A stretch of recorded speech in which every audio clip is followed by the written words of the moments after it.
Vous écoutez Indépendance financière et hypothèque, où l'endettement est à éviter, l'épargne est à l'honneur et où la maison complètement payée remplace la voiture de luxe comme symbole de richesse.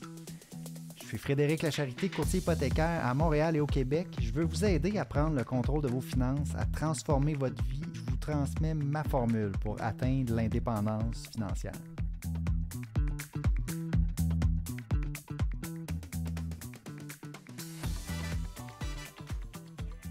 Épisode numéro 96. Aujourd'hui, Se libérer d'être fauché, chapitre 6, les hypothèques. On continue la série Se libérer d'être fauché. C'est un livre par George Kamel, Breaking Free from Broke. George Kamel est une personnalité de l'équipe de Dave Ramsey. Son livre adresse l'endettement. On a commencé par parler des cartes de crédit, on a parlé du prêt étudiant, du prêt voiture. Là, aujourd'hui, ce sont les hypothèques. J'ai adapté le contenu au Canada. OK, parce que c'est certain que lorsqu'on va parler d'hypothèque aux États-Unis, il y a des différences avec la façon que ça fonctionne au Canada. Mais reste que les principes en arrière, pour moi, restent les mêmes. C'est-à-dire, on veut éviter l'endettement à tout prix, mais on comprend que pour acheter sa maison, devenir propriétaire, l'hypothèque, ça peut être un incontournable. C'est difficile de devenir propriétaire sans passer par une hypothèque, quoique c'est faisable. Il y a certaines personnes qui le font. C'est marginal, là, évidemment, les gens qui réussissent à faire ça au Canada. Et on va voir un peu l'approche Dave Ramsey, on va voir l'approche se libérer d'être fauché par rapport aux hypothèques. On va voir comment on peut s'y prendre pour, oui, aller s'endetter, se prendre une hypothèque pour acheter sa maison, mais quand même se diriger vers l'indépendance financière, éviter de tomber dans le piège du surendettement. C'est ce dont le livre Se libérer d'être fauché, Breaking Free from Broke nous parle. Alors, je commence avec le contenu, le résumé du chapitre 6 sur les hypothèques. Le chapitre commence, l'auteur nous dit que la maison complètement payée remplace la voiture de luxe comme symbole de richesse. Ça, c'est une phrase que Dave Ramsey nous dit sur son émission et que j'ai repris en français dans l'introduction de chacun de mes podcasts. Le symbole de richesse, pour moi, c'est pas nécessairement visible. Lorsqu'on parle du millionnaire d'à côté, c'est notre voisin que on sait pas s'il est riche ou pas, mais normalement, les millionnaires d'à côté, c'est ça. C'est ceux qu'on se doute pas. Ils ont pas nécessairement une super belle voiture. On va conduire une voiture qui est, oui, peut-être une voiture plus de luxe, mais pas nécessairement une voiture neuve. Puis on va l'acheter en comptant. On ne l'aura pas acheté à crédit. Puis ça paraît pas. Que notre voiture soit à crédit ou qu'on l'ait payé comptant, ça paraît pas. Mais celui qui a payé sa voiture comptant est beaucoup mieux financièrement que celui qui l'a acheté à crédit. Puis c'est la même chose pour la maison. On veut se diriger vers avoir notre maison complètement payée. Donc voilà, c'est pour ça que je dis la maison complètement payée remplace la voiture de luxe comme symbole de richesse. Donc, depuis 100 ans, à peu près, être propriétaire, c'est le rêve américain. On vise à être propriétaire parce qu'il y a plusieurs avantages à devenir propriétaire. Entre être locataire et être propriétaire, la majorité des gens vont penser que c'est mieux d'être propriétaire, on a un plus grand statut. Puis il y a effectivement plusieurs avantages à être propriétaire. On a un actif qui s'apprécie avec le temps. Et puis au fur et à mesure que le temps avance, on rembourse notre hypothèque. Et puis au lieu de payer un loyer à un propriétaire, ben, on se paye soi-même et en bout de ligne, on a un actif qui a une valeur. On a une appréciation aussi qui est libre d'impôt. Notre résidence principale, lorsqu'on va la revendre, qu'elle va avoir gagné en valeur, on va pouvoir la revendre. Et notre gain en capital, à ce moment-là, est exonéré d'impôt parce que c'est notre résidence principale. On n'a pas cet avantage-là lorsqu'on est à loyer. On ne fait que payer un propriétaire. Puis c'est notre propriétaire qui bénéficie justement du loyer puis de l'appréciation de sa propriété. Être propriétaire, c'est un hedge, si on veut, contre l'inflation. Ensuite, bien, en étant propriétaire, on a une stabilité, on a un sentiment d'appartenance, puis on a un sentiment de fierté aussi. On est chez nous aussi, puis quand tu es chez vous, ben, tu peux faire presque ce que tu veux. C'est pas comme lorsqu'on est locataire. Lorsqu'on est locataire, on doit respecter les règlements de notre propriétaire, donc on est un petit peu plus restreint, on n'est pas chez soi. Malgré qu'être propriétaire aussi, ça vient avec évidemment des règlements. Si on est en condo, on doit respecter les règlements de condo. On doit aussi respecter les réglementations municipales, peu importe, on doit respecter les règles de bon voisinage. C'est pas parce qu'on est propriétaire qu'on peut faire ce qu'on veut, mais on est un peu plus chez nous, on peut rénover, on peut faire plus de choses que lorsqu'on est locataire ou est-ce qu'on n'est pas propriétaire de notre logement. Mais ça, c'est bien beau, sauf que dans les 100 dernières années, c'est devenu très populaire et très bien vu d'être propriétaire. C'est ce qu'on veut, et puis la classe moyenne s'est développée, et maintenant, c'est le rêve de la majorité des gens de devenir propriétaire. Mais il faut voir aussi qu'il y a des mauvais côtés à être propriétaire. Okay? On a beaucoup de frais. On a les taxes municipales scolaires, on a des assurances à payer plus coûteuses, puis on a surtout des réparations. Notre propriété, il faut l'entretenir avec le temps. Ça, souvent, c'est une dépense qu'on ne prévoit pas. Lorsqu'on est locataire, on connaît notre loyer mensuel. Et ça, c'est le maximum qu'on va payer, dans le fond, pour notre habitation. Et lorsqu'on est propriétaire, on a notre hypothèque. Et ça, c'est le minimum qu'on va payer, parce qu'après ça, il va y avoir tous ces autres frais-là qu'on doit prévoir d'avance. Si on veut maintenir la valeur, le toit, lorsqu'il est brisé, on doit le réparer. Ça peut être des grosses dépenses si on ne les a pas prévues. Ça peut être problématique. Être propriétaire, ça ne vient pas sans désavantages. Il faut rentrer tous ces coûts-là dans l'équation. Puis surtout, l'éléphant dans la pièce, comme l'auteur dit, c'est qu'on arrive avec une grosse dette lorsque on veut être propriétaire, notre hypothèque. Okay? On n'a pas ça lorsqu'on est locataire.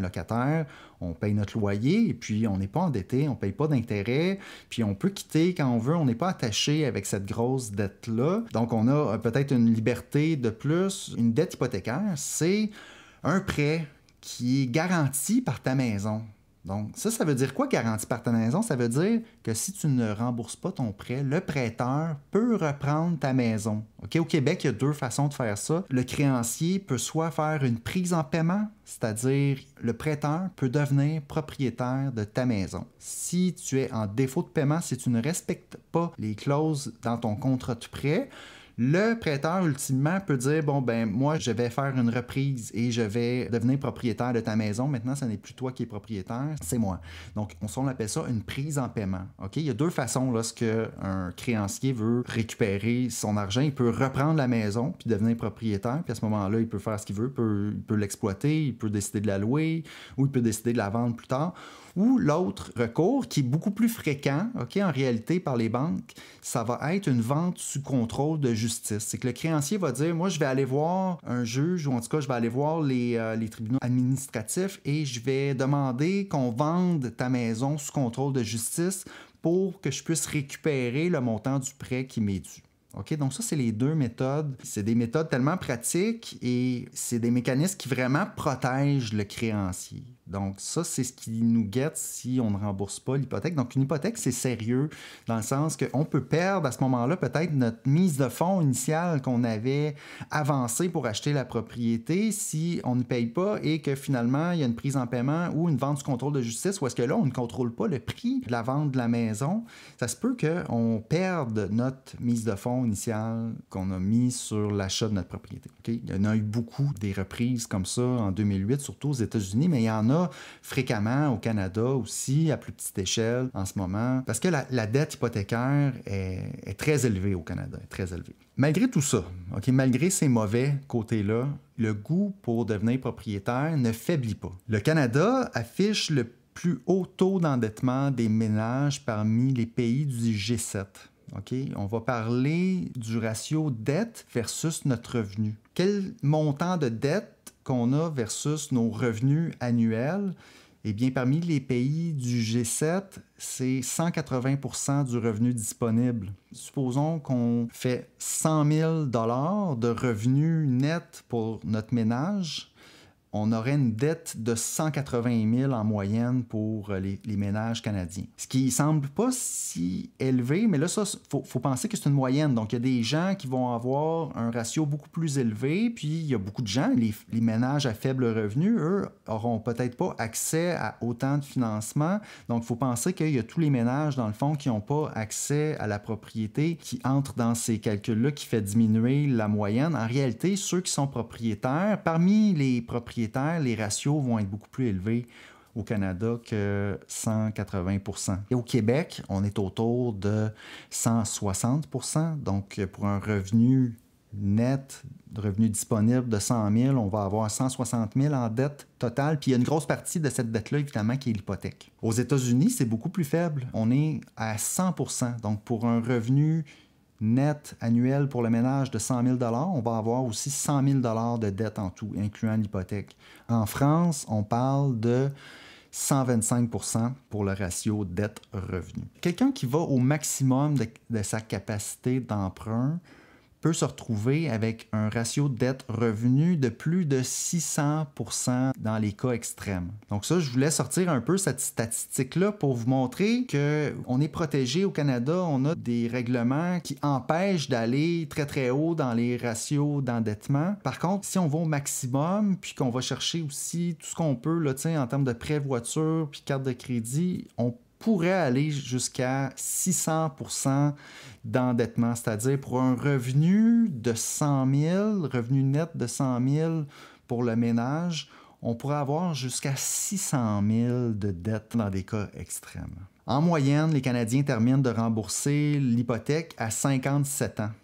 Ça, c'est un sondage là, de la banque CIBC. Ça a augmenté de 2 ans par rapport à l'année précédente. L'âge à laquelle les Canadiens terminent de rembourser l'hypothèque recule toujours année après année. Donc, on ne s'en va pas en s'améliorant de ce côté-là. C'est pour ça que l'idée de sensibiliser par rapport à l'endettement, par rapport à l'hypothèque, moi, je trouve ça extrêmement important. D'où le contenu de mon podcast et d'où le contenu du livre « Se libérer d'être fauché ». On veut terminer de rembourser notre hypothèque, selon moi, le plus tôt possible pour cheminer vers l'indépendance financière. Le piège, ce qui arrive, c'est que les gens vont acheter avant d'être financièrement prêts. Okay? Ils vont faire une perte à l'achat, une perte à la vente parce qu'on va y aller de façon émotionnelle. On tombe dans un des multiples pièges de l'hypothèque. Puis généralement, le pattern, parce que l'équipe de Dave Ramsey, ils ont des appels, ils ont une émission où est-ce que les gens appellent et leur posent des questions. Puis ces gens-là, souvent, ont des problèmes d'endettement. Et puis, ce qu'ils ont remarqué, c'est que beaucoup de gens qui se retrouvent dans une mauvaise situation financière, ce qui est arrivé, c'est que, en premier, ils veulent devenir propriétaires. Et puis là, ils ont le FOMO, hein? Fear of missing out, donc la peur de manquer le bateau. Et puis, ils prennent une décision impulsive. Ils vont décider d'acheter avant d'être prêts. Ensuite, s'ensuit le regret et ensuite s'ensuit les troubles financiers. Okay? Ça, c'est le pattern standard qu'on veut essayer d'éviter en ce moment. Dans le chapitre ici, là, on va parler des hypothèques, on va parler des différents types d'hypothèques, puis c'est quoi les bons côtés, les mauvais côtés de chaque type d'hypothèque. Puis on va parler ensuite de comment acheter de la bonne façon. Okay, selon les recommandations du livre. Puis là, je mélange tout ça avec, moi, ce que je recommande sur le podcast, ça revient un petit peu au même en passant. J'ai de la suite dans les idées, je calque mon contenu beaucoup sur ce livre-là et sur le contenu de l'équipe de Dave Ramsey. On va y aller avec les types d'hypothèques. Okay? Puis on va regarder pourquoi que ça a l'air intéressant, puis pourquoi qu'en vérité, c'est pas si bon que ça. On va commencer les types d'hypothèques. On va parler d'hypothèques conventionnelles. Okay, hypothèque conventionnelle, c'est une hypothèque où est-ce qu'on va mettre 20 % de mise de fonds. Okay, je fais la distinction avec une hypothèque assurée. Je vais en parler un peu plus loin, ça va être le deuxième type d'hypothèque, mais la première type d'hypothèque, c'est conventionnelle. Puis là, je vais avoir des sous-types d'hypothèque. Premier sous-type d'hypothèque conventionnelle, ça va être celle qu'on met sur 25 ans. Okay, 25 ans, c'est l'amortissement standard au Canada. La majorité des nouvelles hypothèques, lorsqu'on achète, sont mises sur 25 ans. Ce qui n'est pas l'idéal, ce qui n'est pas mauvais, mais ce qui n'est pas l'idéal. Pire que ça, c'est l'hypothèque sur 30 ans. Donc ça, en conventionnel, c'est possible de mettre l'hypothèque sur 30 ans. Avec les réglementations, on ne peut pas mettre une hypothèque sur plus de 30 ans. Okay? 30 ans, c'est le maximum. 25 ans, c'est le standard. Normalement, avec les paiements, si les paiements restaient toujours les mêmes, en dedans de 25 ans, notre hypothèque s'est remboursée. Mais là, en réalité, on a des termes de 5 ans à travers ça. Donc ça peut, évidemment, notre paiement peut changer. Mais l'amortissement, c'est important parce que ça va vraiment déterminer combien du capital de notre prêt on rembourse à chaque mois versus combien d'intérêts. Okay, 25 ans, c'est standard. 30 ans, ensuite, c'est le maximum. L'avantage de le mettre sur 30 ans, c'est qu'on va avoir des plus petits paiements. Le désavantage, c'est que sur 30 ans, on va payer beaucoup plus d'intérêts que sur 25 ans. Évidemment, et beaucoup plus que sur 15 ans, si on décidait de le mettre sur 15 ans. 15 ans, c'est mon troisième type d'hypothèque. C'est l'amortissement recommandé par l'équipe de Dave Ramsey par Se libérer d'être fauché. On recommande, lorsqu'on prend une hypothèque, de le mettre sur 15 ans. Il y a presque personne qui fait ça en passant au Canada. Mais si on est capable d'acheter et de mettre son hypothèque amortie sur 15 ans en partant, on va payer beaucoup moins d'intérêt sur notre maison. Et puis, on va acheter une propriété qui coûte beaucoup moins cher, qui est plus adaptée à nos moyens si on se limite à une hypothèque amortie sur 15 ans. Ensuite, on va parler de prêts ouverts ou prêts fermés. Okay? La majorité des prêts vont être fermés. Ouvert versus fermé, qu'est-ce que ça veut dire? Est-ce que mon prêt, je peux le rembourser n'importe quand ou j'ai des limitations? Typiquement, on va être sur un prêt fermé de 5 ans. Donc, on va avoir des restrictions. On ne pourra pas rembourser à tout moment notre prêt fermé sans avoir une pénalité. On va avoir des privilèges de remboursement anticipé d'une partie du prêt, de 10 à 20 % du solde initial du prêt. Ça, on va pouvoir le rembourser annuellement, mais notre prêt fermé va faire en sorte qu'on ne pourrait pas arriver du jour au lendemain, transférer de prêteur puis rembourser au complet sans qu'il y ait une pénalité. Au Canada, la majorité des prêts vont être fermés. Un prêt fermé va avoir un taux d'intérêt beaucoup plus bas. Ça garantit à l'investisseur qui nous prête l'argent qu'il va recevoir de l'intérêt pendant une période fixe, soit de 1 à 5 ans. Typiquement, la période de temps qu'on va choisir, ça va être des termes de 5 ans. Mais ça peut être 1 an, 2 ans, 3 ans ou 4 ans. Donc, prêt fermé versus ouvert. Ouvert, bon, ben là, le terme à ce moment-là n'est pas important. Ça peut être soit... Les prêts ouverts, ça va être comme des marges de crédit hypothécaire. La marge de crédit hypothécaire, normalement, c'est un prêt ouvert. On peut le rembourser à tout moment comme on veut. Le taux d'intérêt à ce moment-là est un peu plus élevé. Ça peut être un prêt aussi avec des paiements amortis. On peut avoir un prêt ouvert, mais là, on va avoir quand même un bon 2 % de plus aussi sur notre taux d'intérêt. Donc ça, c'est le mauvais côté. Fait que le bon côté, c'est que on peut rembourser n'importe quand, mais le mauvais côté, c'est que ça coûte plus cher. Ensuite, on va parler d'hypothèque à taux fixe versus hypothèque à taux variable. Lorsqu'on a un taux fixe, ben, on va avoir le même taux d'intérêt pendant le terme choisi, soit de 1 à 5 ans. Généralement, on y va pour 5 ans. Ça veut dire que notre paiement va rester le même, mais aussi l'intérêt va rester le même. L'intérêt est toujours calculé quotidiennement sur le solde du prêt. À chaque jour, l'intérêt va diminuer un petit peu parce que notre prêt est remboursé à tous les mois. Lorsqu'on fait un paiement, il y a une partie du paiement qui va pour rembourser le solde. Donc, le mois suivant, il y a un petit peu moins d'intérêt qui est payé, mais notre paiement, lui, reste le même. C'est pour ça que lorsqu'on regarde une table d'amortissement, à chaque mois, il y a un petit peu moins d'intérêt qui est chargé, puis un petit peu plus qui va sur le capital. Et puis c'est pour ça que du moment qu'on fait un remboursement anticipé, parce qu'on a le droit, avec nos privilèges, ben, le mois suivant, on va avoir moins d'intérêt payé qui va être pris sur notre paiement. Puis on va rembourser plus rapidement. Notre amortissement, naturellement, à ce moment-là, la variable qui change lorsqu'on rembourse plus rapidement son hypothèque, c'est l'amortissement. L'amortissement, on ne le voit pas nécessairement, mais évidemment, il descend au fur et à mesure qu'on rembourse plus rapidement notre hypothèque. Comme je disais, les deux derniers types d'hypothèques, fixe versus variable. Variable, c'est que notre taux peut changer en cours de route et lui va changer automatiquement à chaque fois que le taux directeur change et que les banques vont modifier leur taux préférentiel. Tout ça va un dans l'autre. Donc, si le taux directeur baisse de 0,25, notre taux variable va baisser de 0,25 aussi. Normalement, on va prendre un taux variable lorsque on a plus de lousse dans notre budget. Si justement on achète une petite maison avec un petit prêt hypothécaire et qu'on a des bons revenus, on peut y aller en variable. Okay? Parce qu'en général, si on regarde les 30 dernières années, variable a coûté moins cher. Mais on prend le risque qu'il y ait des surprises dans l'économie, comme c'est arrivé dans les dernières années, où est-ce que, là, pendant quelques années, ceux qui ont pris variable en 2022 ne sont pas sortis gagnants. Il était mieux de prendre fixe. Mais on ne peut pas le savoir d'avance. C'est quand il y a des surprises, variable, justement, on prend le risque. Prendre variable, c'est prendre un risque de payer un peu plus cher, mais en général, ça devrait coûter moins cher. En ce moment, avec l'instabilité, on s'entend que les États-Unis ont un nouveau président et puis là, il y a beaucoup de choses qui changent au niveau international, au niveau structure financière mondiale.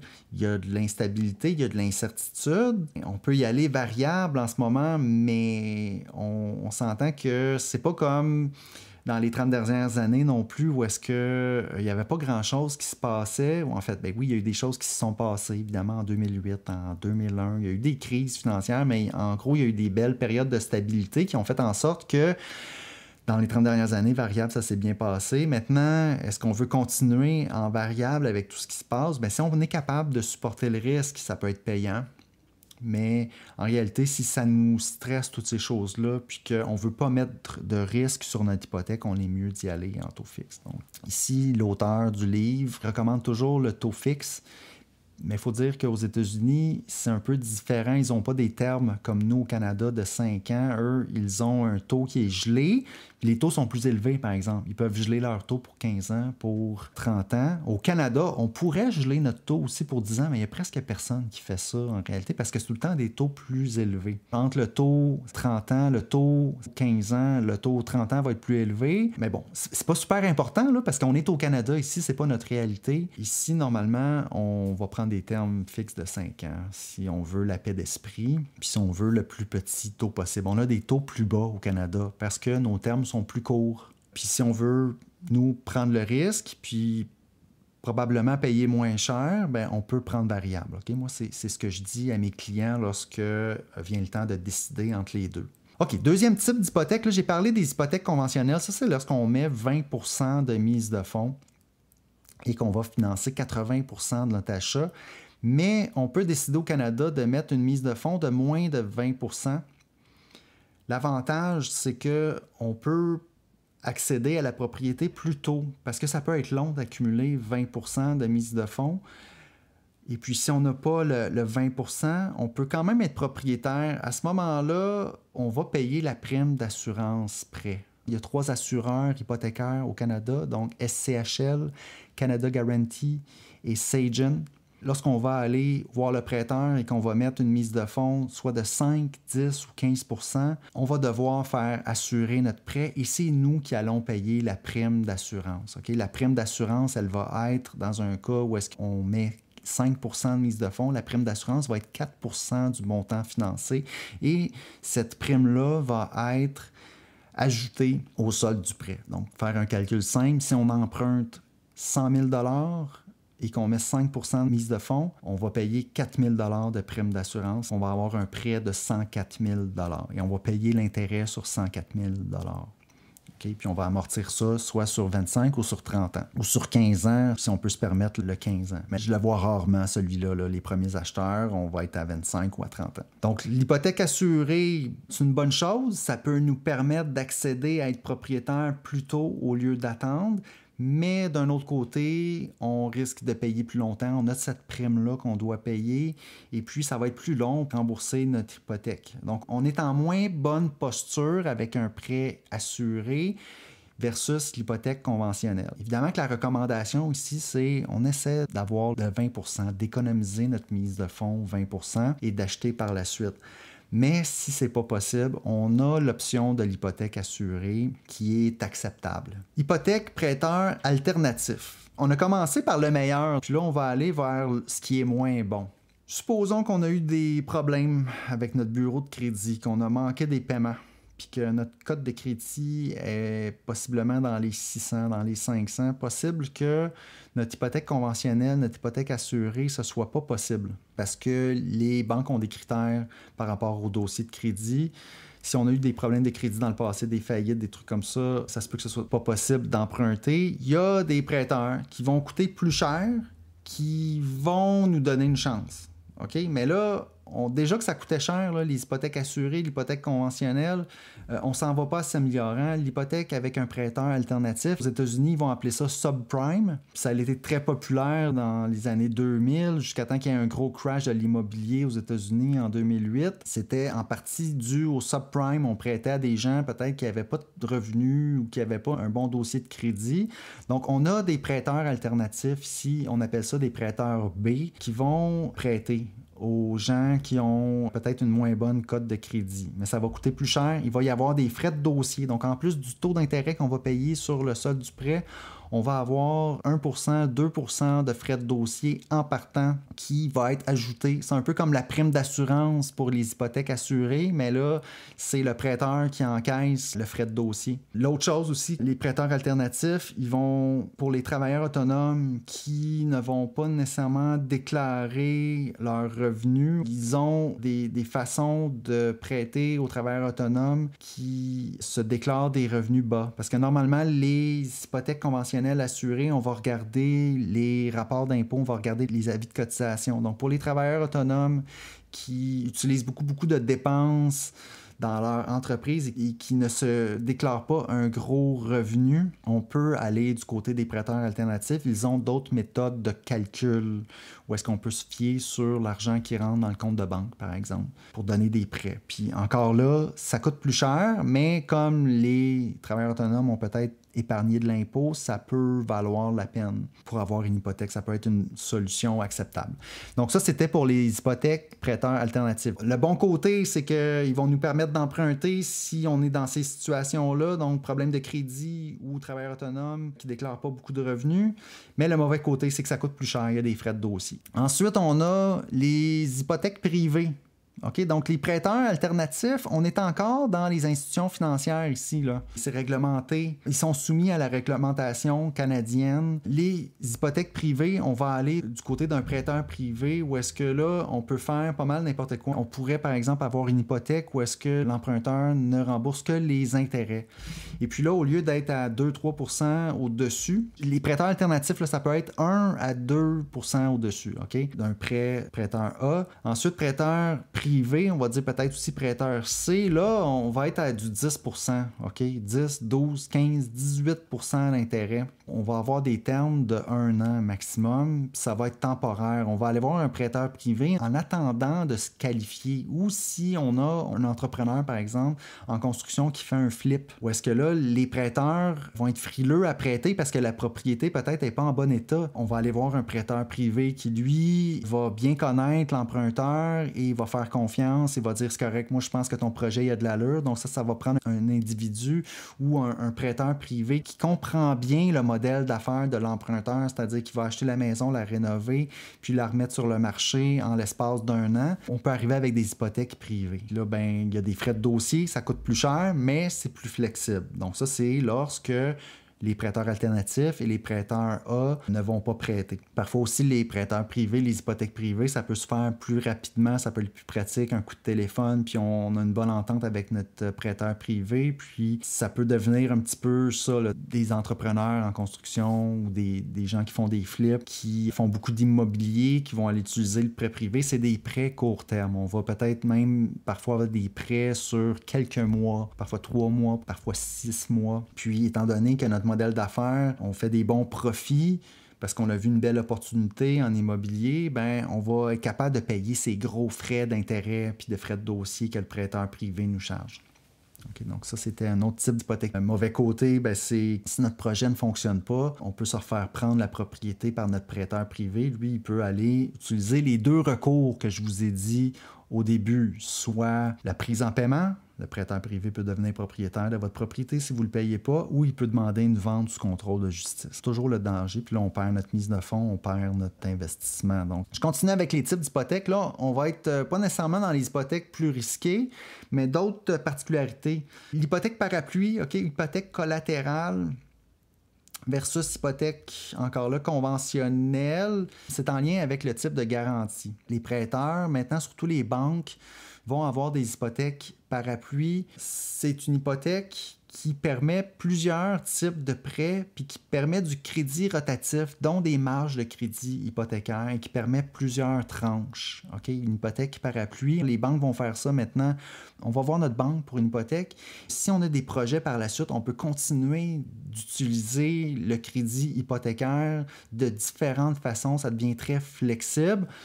Le bon côté, c'est la flexibilité. Si on a des projets, justement, si on veut utiliser l'équité pour faire d'autres choses, investir, on n'a pas besoin de toujours repasser chez le notaire, il y a moins de frais, donc c'est vraiment une belle flexibilité. Le mauvais côté, c'est que si on s'en sert pour de la consommation, pour faire des rénovations, pour maintenir un train de vie, ben à ce moment-là, c'est pas une bonne idée d'aller vers ce type d'hypothèque-là. On est mieux de rester avec une hypothèque qui est liée à un prêt qui va se rembourser avec le temps et c'est tout. On appelle ça une hypothèque conventionnelle. Ça se peut que même ça soit pas possible avec notre banque parce que ça se peut que par défaut, le prêteur, notre banque décide que ce soit une hypothèque parapluie par défaut qui va enregistrer au registre foncier. Si on va vers des prêteurs virtuels, eux ont un modèle d'affaires différent. Souvent, ça ne sera pas des hypothèques hypothèques collatérales, comme on dit, ou parapluie. Donc, ça va être vraiment lié à notre prêt qui va être amorti. Parce que souvent, ces prêts-là vont être assurés. Dès qu'on est assuré, on n'est pas en hypothèque parapluie. On est en hypothèque conventionnelle. Hypothèque inversée, ça, c'est dépasser un certain âge, un propriétaire pourrait décider d'emprunter sans avoir à rembourser. C'est que là, supposons quelqu'un qui est dépassé 55 ans, qui a une propriété qui vaut 1 million, puis qui veut emprunter, supposons, 400 000, bien, il pourrait le faire.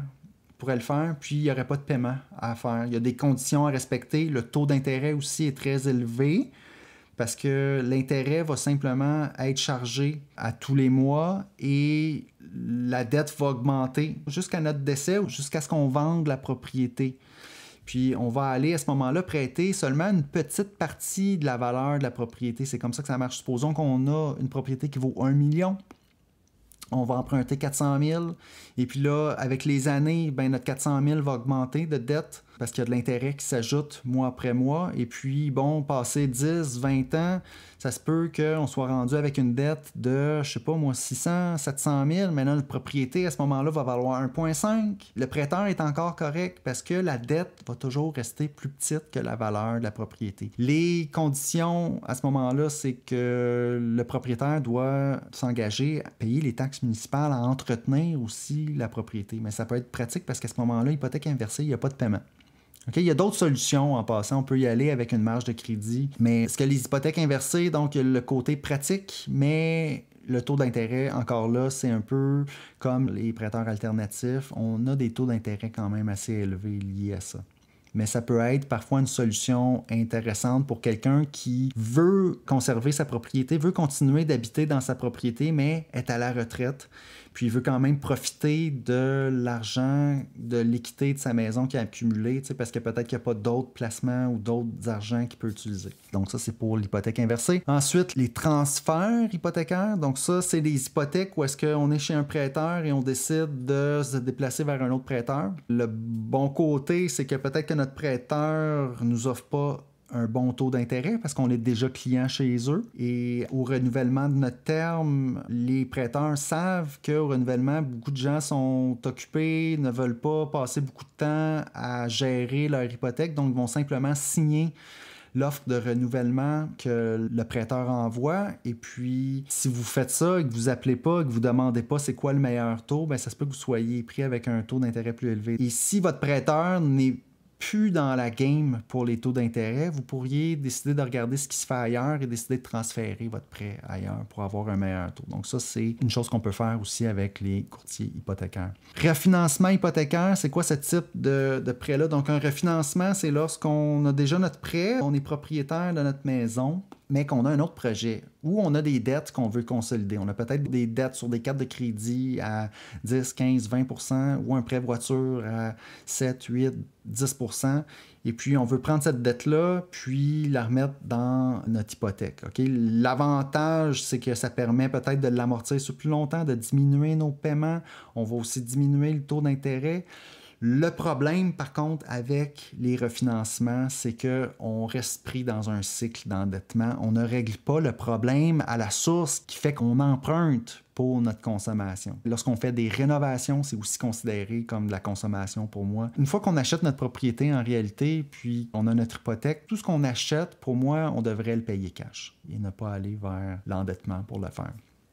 C'est ce qui est recommandé par Dave Ramsey, Se libérer d'être fauché et George Kamel. Ensuite, je continue avec les types d'hypothèques. La marge hypothécaire.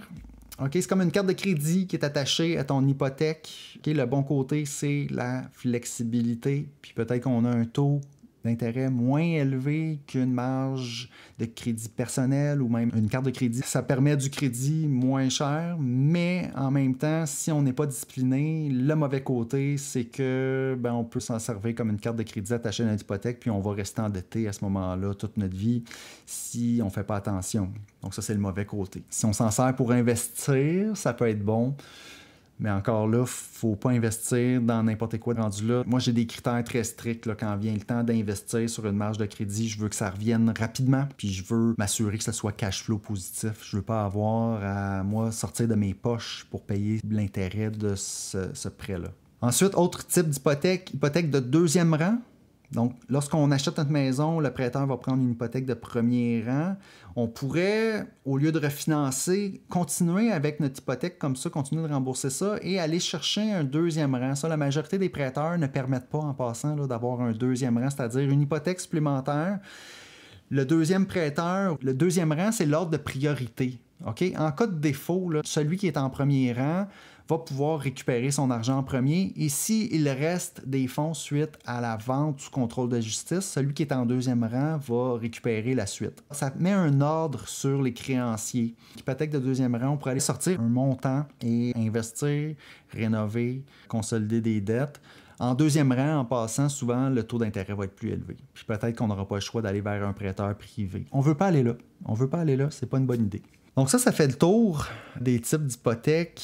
Ce qui est recommandé par Dave Ramsey, se libérer d'être fauché, c'est d'utiliser la méthode boule de neige au lieu de refinancer. Donc, à chaque fois qu'on a des dettes, au lieu de refinancer, on va vouloir juste rembourser nos dettes. Ça va être plus efficace. On va se faire un plan intense. Puis moi, quelqu'un qui m'appelle, justement, puis qui me pose des questions, qui est endetté, ça va toujours être ça que je vais recommander en premier. On va se serrer la ceinture, on va arrêter d'investir, puis on va se mettre sur le projet, on va se concentrer sur rembourser nos dettes le plus rapidement possible. On va prendre peut-être un deuxième emploi, on va vendre des choses, on va vendre notre voiture, peut-être qu'on a acheté à crédit, on va s'acheter une plus petite voiture, quitte à ultimement même vendre sa propriété, downgrader, revenir à logement parce que notre propriété, elle est trop grande pour nos moyens. Ça peut en venir là. Pour arriver à un endroit où est-ce qu'on a la paix financière, c'est quoi? C'est n'avoir aucune dette, avoir son fonds d'urgence de 3-6 mois et vivre selon l'argent qu'on peut générer en revenus. C'est ça la paix financière.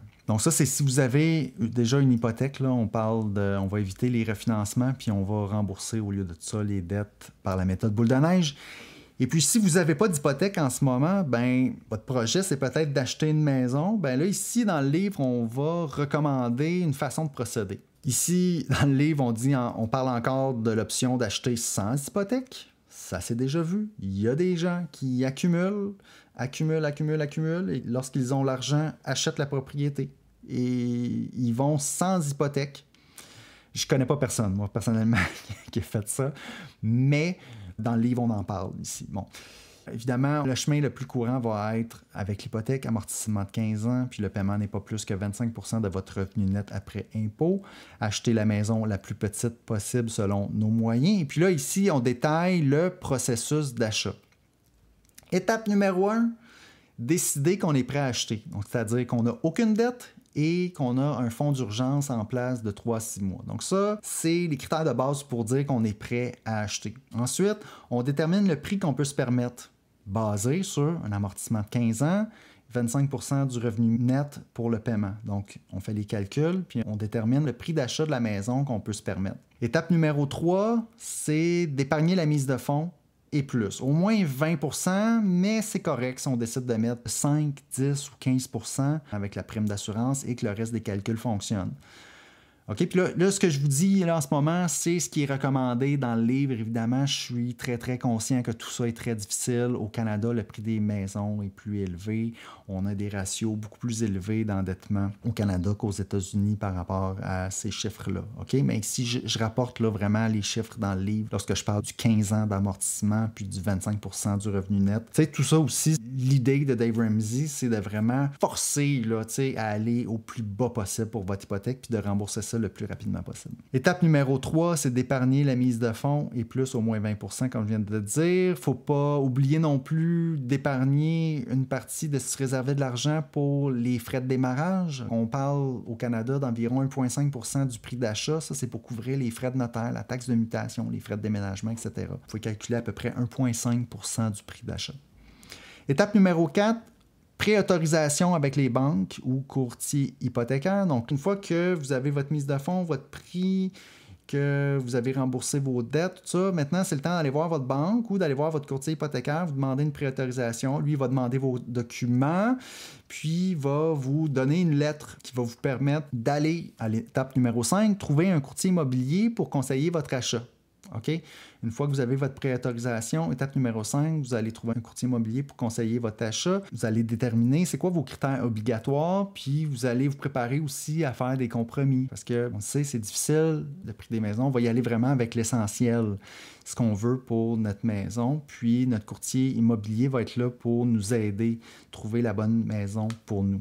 L'étape numéro 6, on magasine, on regarde ce qu'il y a disponible, on visite. L'étape numéro 7, on va faire une offre.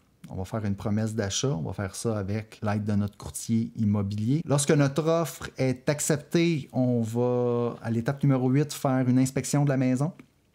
Demander à un inspecteur en bâtiment qui regarde que tout est beau, que tout correspond avec ce qui est écrit dans la déclaration du vendeur. Si on trouve des surprises, ben on peut revenir ensuite puis parler au vendeur puis dire on savait pas qu'il y avait ça, donc peut-être que le prix devrait refléter si c'est une grosse affaire. Si c'est pas une grosse affaire, bon ben peut-être qu'on accepte et qu'on va de l'avant quand même. Ensuite, en même temps, un peu que l'inspection, on doit obtenir notre approbation hypothécaire. Si on va faire ça avec notre banque ou avec notre courtier hypothécaire, généralement, on a 14 jours pour obtenir l'approbation hypothécaire et lever la condition de financement dans notre promesse d'achat. Ensuite, à l'étape numéro 10, une fois qu'on a l'approbation hypothécaire à l'étape numéro 9, bien là, on va attendre la clôture de la transaction, de passer chez le notaire. Ça, normalement, il faut se laisser du temps. Lorsqu'on fait notre promesse d'achat, on devrait mettre la date de clôture, laisser au moins 1 mois. Mettez pas une date de clôture dans 2 semaines, là. Ça va rendre le processus très stressant. Donc, au moins 1 mois, idéalement 1 mois et demi ou 2. Les notaires, ils ont besoin de recevoir les dossiers du prêteur environ 2 à 3 semaines avant la date de clôture pour tout préparer les documents. Ça, c'est important. Ensuite, une fois qu'on passe chez le notaire, on signe acte de prêt, notre acte de vente. On est propriétaire. Et puis là, ici, ce qu'on dit à l'étape numéro 11, c'est, ben là, il reste à rembourser ton hypothèque le plus rapidement possible. On utilise pour ça les privilèges de remboursement anticipé. Puis, on essaie de rembourser ça le plus tôt possible. Puis là, ici, il dit, ben, dans le pire des cas, en 15 ans, si on a respecté l'idée de mettre notre hypothèque amortie sur 15 ans, ben, on dit, dans le pire des cas, ça va être remboursé en 15 ans. Ensuite, il dit, le millionnaire moyen, selon leur sondage, a payé leur hypothèque en 10,2 années. OK? Et les gens qui suivent le programme de Dave Ramsey, on les appelle souvent les Baby Steps Millionaires. Eux, en moyenne, vont rembourser leur hypothèque en 7 ans. Puis là, je sais là, qu'au Canada, ça peut sembler un peu fou là, de rembourser son hypothèque aussi rapidement que ça. Moi, personnellement, je l'ai remboursé en 12 ans, pas en 7, mais c'est faisable. On n'est pas obligé là, d'aller vers du 25-30 ans. On n'est pas obligé de conserver notre hypothèque jusqu'à temps qu'on ait 65-70 ans. Là. On n'est pas obligé de faire ça. On peut prendre la décision que non, nous, on va rembourser ça, puis on va se retrouver avec, imaginez, aucun paiement hypothécaire. On va se retrouver avec une maison payée et puis, je vous le dis, lorsque notre maison est complètement payée, on se sent vraiment plus proche de l'indépendance financière et ça change une vie.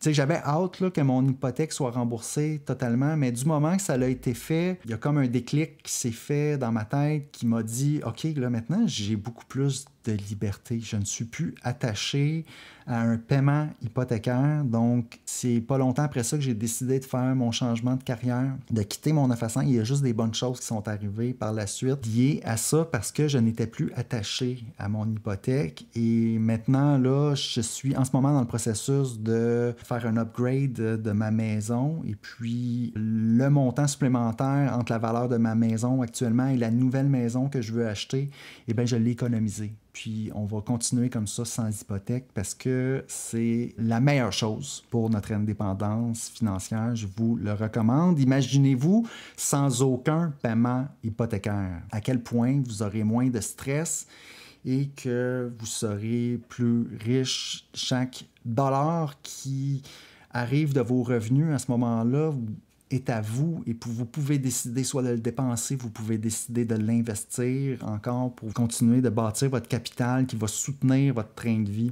Un propriétaire sans dette, c'est un bon pas vers l'indépendance financière. C'est tout, c'est la fin de mon épisode sur se libérer d'être fauché, chapitre 6, les hypothèques. Je vous poserai la question en terminant. Vous, en combien d'années, donc peut-être qu'il y en a qui écoutent en ce moment l'épisode, vous, en combien d'années avez-vous remboursé votre hypothèque? J'aimerais ça que vous me le disiez verbalement. En combien d'années avez-vous remboursé votre hypothèque et l'hypothèque était de combien à l'origine? Allez sur frédériclacharité.com/message vocal et enregistrez-moi votre message, s'il vous plaît. Dites-moi, oui, mon nom est... Puis j'avais une hypothèque de temps et j'ai réussi à la rembourser en tant d'années. Et puis j'aimerais ça avoir une compilation, j'aimerais ça avoir vos messages vocaux dans ce sens-là pour peut-être les faire jouer sur le podcast. Donc juste une idée comme ça, si vous voulez partager avec les auditeurs d'Indépendance financière et hypothèque, en combien d'années avez-vous remboursé votre hypothèque? Dans le but de les encourager, d'encourager les gens à rembourser leur hypothèque le plus rapidement possible. Si vous voulez faire ça, partager ça, je vous encourage à le faire sur frédériclacharité.com/message vocal. Et puis sur ce, je vous souhaite une excellente semaine et je vous souhaite un bon cheminement vers l'indépendance financière. Merci.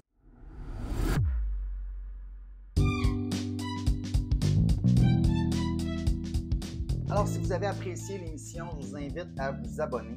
J'ai aussi une page Facebook à laquelle vous pouvez vous abonner. Ça s'appelle Frédéric Lacharité, courtier hypothécaire. Vous verrez passer mes publications hypothécaires quotidiennement. Si vous avez des questions ensuite d'hypothèque pour moi, achat, renouvellement, refinancement, n'hésitez pas à communiquer avec moi en prenant rendez-vous. L'adresse parleravecfred.com.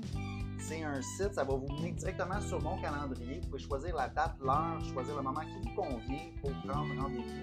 Ensuite, par courriel à hypothèque au pluriel, donc hypothèque avec un S, à commercial frédériclacharité.com, téléphone 514-243-8994. Toutes ces infos-là sont disponibles dans les notes de l'émission. Puis ça me fera plaisir de parler d'indépendance financière et d'hypothèque avec vous.